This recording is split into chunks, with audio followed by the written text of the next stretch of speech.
Hello, welcome to episode 351 of the Epic Film Challenge, The Amazing Spider-Man. It wasn't amazing. I give it a 7 out of 10. 7? Yeah. You went from 4 to 7? I never said 4. 5 then. You said 5. You said 5. And now you say 7. That's a big leap. Anyway, it's very similar to the first Spider-Man film. You really give it a 7? Almost too much. Like, you're like, okay, so basically they've just got Gwen Stacy instead of Mary Jane. It's the same kind of thing. Uncle Ben, same storyline. You know, they didn't really. They were saying, like, when they were building up this film, oh, this time you're gonna get to see what it's like when Peter Parker's a high school kid. It's like, whoa, we've never seen that before. That'll be really interesting. But it actually was the same thing we've seen before. The music wasn't good. Robbie Webster said this, and I agree. There was no main theme. Like, there was a bit where he's on top of a building and he's got to get to, like, this big building at the end of the film. And the music is just like, it sounded like the beginning of Titanic when they get on the ship. I was like, what the hell? There's some funny stuff in this film. I'll give them that. They're creative. Some cool shots and stuff. I like how they didn't overuse the Spider-Man flying through New York shots. Like, they only did a few of them and they did them, like, differently. And, you know, they steered away from using, like, the stylistic devices that the first film used. And the direction was a little different. Otherwise, I like the scenes with Peter Parker and Gwen Stacy when they were being awkward and stuff. You know, like when they were, like, arranging a date and it just went on for ages. But Gwen Stacy? okay, Emma Stone. We'll just refer to Gwen Stacy as Emma Stone so Connie knows who she is. And they're in like, they have this awkward conversation. I liked it because it was realistic, but it didn't seem to fit Spider-Man. I don't know, like, it just seems like one of those scenes from, like, the bog standard American comedy of today, just kind of wedged into a superhero film. I don't know. I liked it, but I didn't like it. Reese Ifans as the Lizard, I thought he was really good, but, you know, nothing stand out. Like, it felt like a rehash of Willem Dafoe in the first film. You know, like a big corporate guy who kind of takes Peter under his wing a little bit, and then, you know, just a little bit, and then suddenly, you know, Exactly like the first movie. yeah, with no fault of his own, he ends up becoming this monster, you know, because he's forced into that position, and he's not a bad guy really, and then he goes nuts, and then he's hearing himself in his own head, exactly the same as the first film, just a different setting, different character. The Lizard was impressive as a CG character. You know? No, I didn't like its face. I liked it, it was cool. And it featured the best Stan Lee cameo so far, really funny scene. But overall, it just... Gwen Stacy's dad, Captain Stacy, he was good, he was a good actor, a good part in the film. Felt like he was underused, he could have maybe been used more in the film. Also, what was weird, just one last thing. You know, Peter Parker becomes Spider-Man, but he doesn't call himself Spider-Man, you know, he's not like, hey, I'm Spider-Man now. And he starts flying around and, you know, stopping crime and stuff, and people are like, oh, it's that guy with the mask, that masked vigilante guy.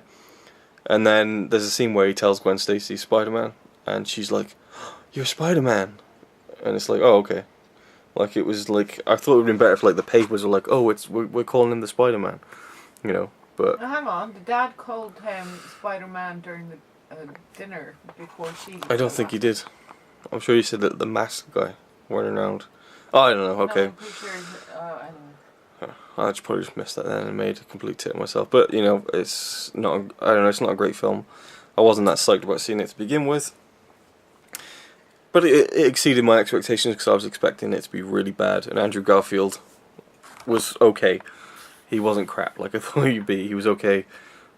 You know, I'd see it. He's a good actor. I just don't think that he has the right to be Spider-Man. You don't think he has the right to be Spider-Man? We'll get to your rant in a second. I thought he was okay. And I would give it a 7. Because it is a good film, but it really is just almost a remake of the first one. And doesn't really improve on it in any way. To me, Tobey Maguire is still Spider-Man. And yeah. I was excited about this movie and I was let down because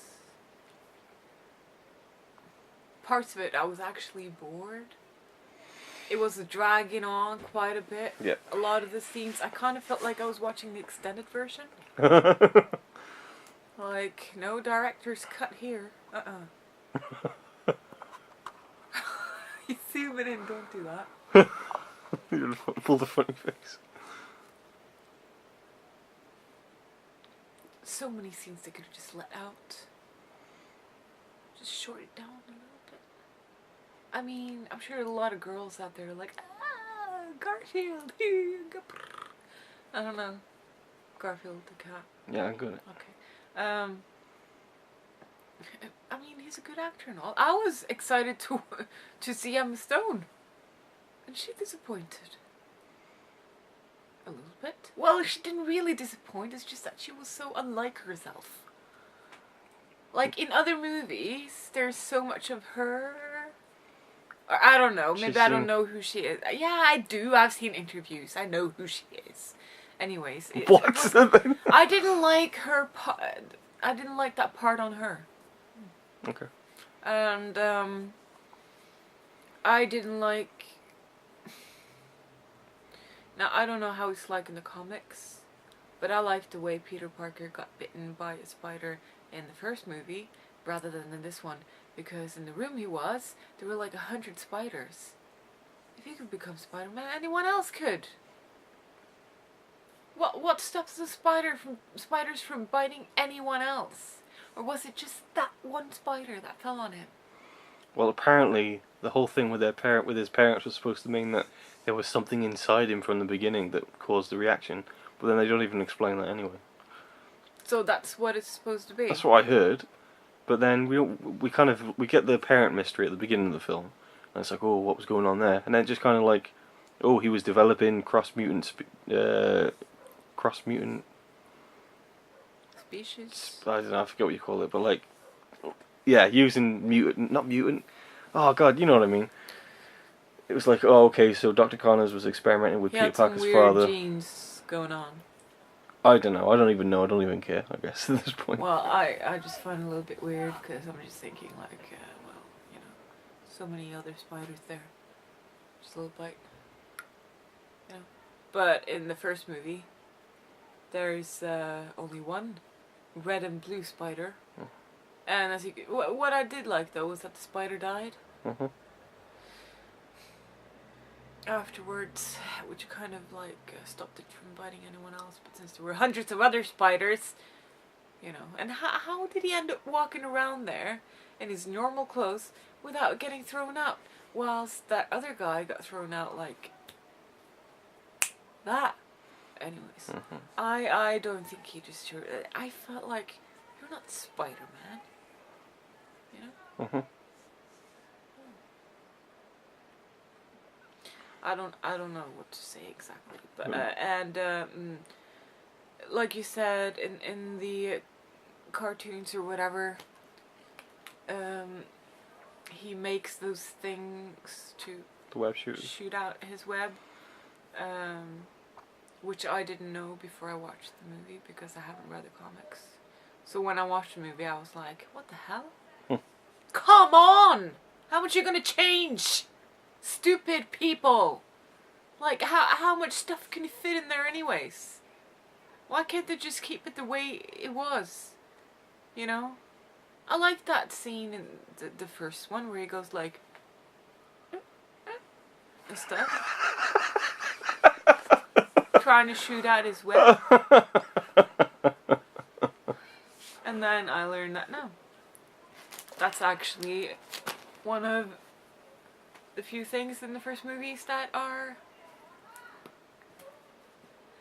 crap. Anyways, I also liked Emma Stone's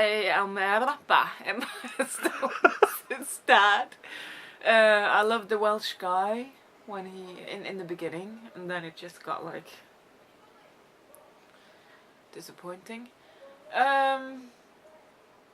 CGI was good. What would you rate the I film? thought it was going to look really fake, but I guess that's just in 3D. Thank God we didn't watch it in 3D. It was just too long, but it was enjoyable. Oh, another thing I really liked was that he actually could get hurt in this movie. Because in Spider-Man 1 to 3 with Tobey Maguire, that's his name, right? Mm-hmm. It's like he could get tossed across a wall and he could be dragged like in front of a train holding his webbage. He could go through a whole lot of beating and he wouldn't have one bruise on him. But there would be scratches on his suit. I don't know if it was PG and stuff, you couldn't show much blood, but this movie, he got a bruise just by like, you know, and he had cuts all over himself, and he struggled to get up.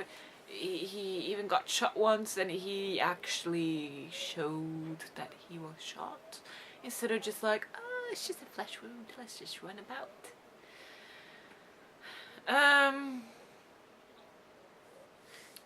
A lot of things that I liked, quite a few things that I didn't like. I would see it again when it comes out. I'm pretty sure you're just gonna end up buying it anyways. Oh. Yeah, you are. Don't be stupid. Anyways. Rating. I'm pretty sure I gave it a 7 as well. Okay. It'd be stupid of me to give it any less. Okay. They did a good job. It's a good movie. If it was the first one, I would have loved it a lot more. Or if I was a silly teenager who just loved Garfield so much. Okay. Thanks for watching. Yeah.